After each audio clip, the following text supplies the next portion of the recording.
underlies that is the disparate treatment of blacks and communities of color. Well, let's drill down on that for a second. Yeah. So one of the big things driving arrests in our country, stunningly to me, even that it's still the case, is marijuana arrests. We had in 2019 more marijuana arrests for possession than all violent crime arrests combined.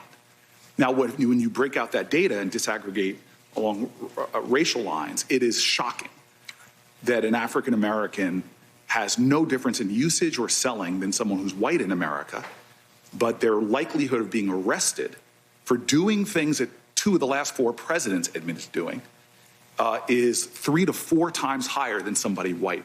Is that evidence that within the system there is implicit racial bias? Yes or no, sir? Well, it's definitely evidence of a disparate treatment in the system, which I think does arise out of implicit bias. Unconscious bias, maybe, sometimes conscious bias. And I think that's the fair point. Unconscious or conscious, nonetheless, it results in a system. And I've had great conversations with people on both sides of the aisle, heads of think tanks that all speak to this as abhorrent to American ideals, that we still have a system that so disparately treats people at every point. The station house adjustment, which I know you know what that is, which I've seen happen as a mayor, that people get called in for, arrested for possession of marijuana, and the police make a decision like just, leave and your parents come or whatever, and it's dismissed with. We see from station house adjustments to charging, to bail, to sentencing, every objective analysis has shown that race right now in our country is still playing a specific influence in the justice that someone gets. You're aware of all of this, yes? I am, and this is a particular part of the reason at this moment I think I wanted to be the Attorney General. Right. I want to do the best I can to stop this. I want to get to that. To the point that a lot of my folks are making, you just made, it does not mean that the people who are engaged in this are racist overtly. It means that they have an implicit racial bias that often leads them to make different decisions about different people. That's correct. Yes, and also the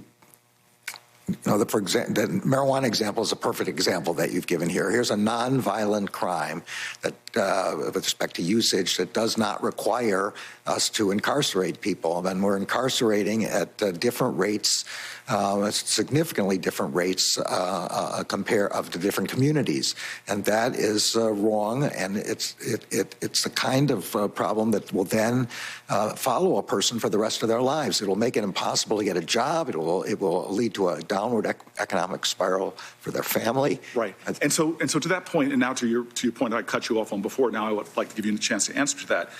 Here you are in an agency that was formed to deal with the kind of systemic racism that was going on at that time.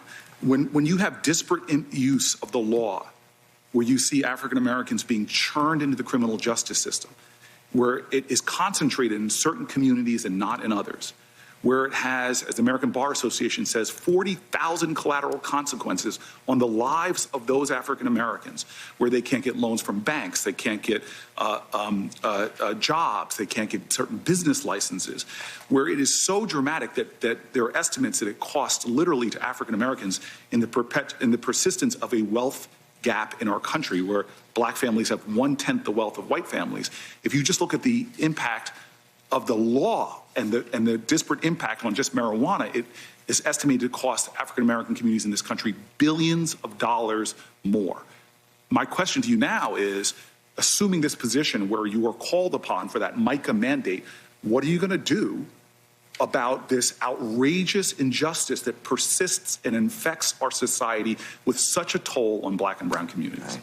So there are many things that the Justice Department has to do in this regard, and I completely agree that the disparate results with respect to wealth accumulation, discrimination in employment, discrimination in housing, discrimination in health care availability, all of which we all see now in the consequences of a pandemic, which affects communities of color enormously more with respect to infection rates, with respect to hospitalization, and ultimately to death.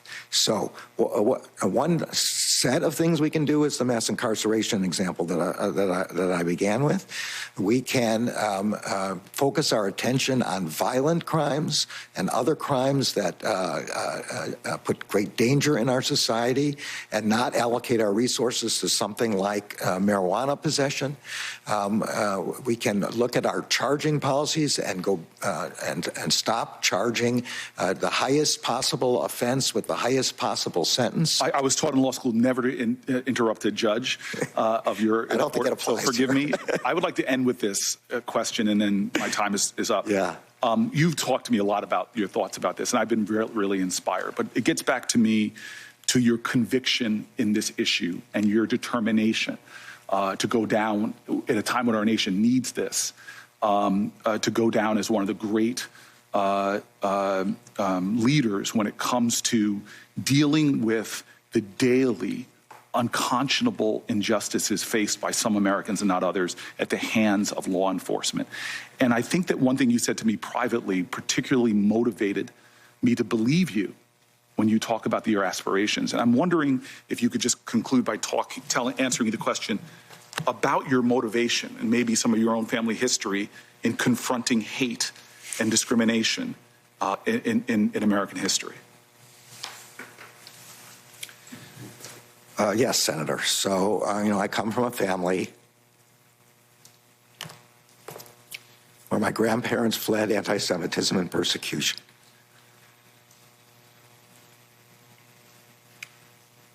The country took us in and protected us. And I feel an obligation to the country to pay back. And this is the highest, best use of my own set of skills to pay back. And so I want very much to be the kind of attorney general that you're saying I could become. And I'll do my best to try to be that kind of attorney general. I believe your heart, and I'm grateful that you are living that MICA mandate. Thank you, Senator Booker. I'm going to make a motion to introduce into the record letters of support for Judge Garland's nomination.